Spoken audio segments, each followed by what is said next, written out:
qishloq xo'jaligi ekinlarini zararli organizmlari, demak zarar kunandalari, kasalliklari, begona o'tlari bilan tanishamiz va ularni qanday qilib oldini olish yoki qanday kurash choralari to'g'risida biz suhbatga yig'ildik. Assalomu alaykum aziz kuzatuvchilar, ayni damda Toshkent davlat agrar universiteti tajriba xo'jaligida mana bunday xushmanzara daraxtlarning zararkunandalarga qarshi kurashish chora-tadbirlari o'tkazilmoqda.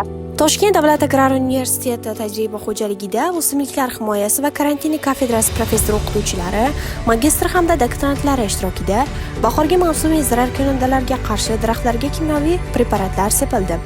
Daraxtlardan mo'l hosil olishda ularni zararkunandalardan himoya qilish zarur.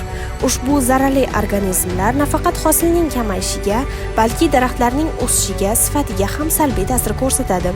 Universitetimiz tajriba xo'jaligida danak mevali daraxtlar zararkunandalarga qarshi kurashish bo'yicha bir qator samarali chora-tadbirlar amalga oshirildi.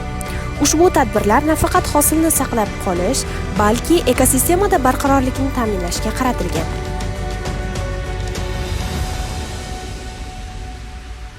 Glifosat. Bitta glifosat moddasini 50 xil nomda ham chiqarishi mumkin firmalar. Lekin ta'sir etuvchi moddasi asosan hisoblanadi glifosat. Xulosa qilib shuni aytishimiz joizki, universitetimiz tajriba xo'jaligida danak mevali daraxtlar zararkunandalariga qarshi kurashish bo'yicha amalga oshirilayotgan chora-tadbirlar o'simliklarni himoya qilishda yuqori samaradorlikka erishish imkonini berdi. Agrotexnik, biologik, kimyoviy, ekologik usullarni birgalikda qo'llash orqali zararkunandalar bilan kurashishda muvaffaqiyatga erishildi.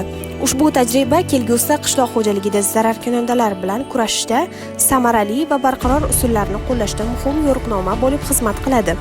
O'simliklarni himoya qilishda ko'rilgan barcha chora-tadbirlar hosilni saqlab qolish, ekologik xavfsizlikni ta'minlash hamda barqaror qishloq xo'jaligini rivojlantirishda katta ahamiyatga ega albatta.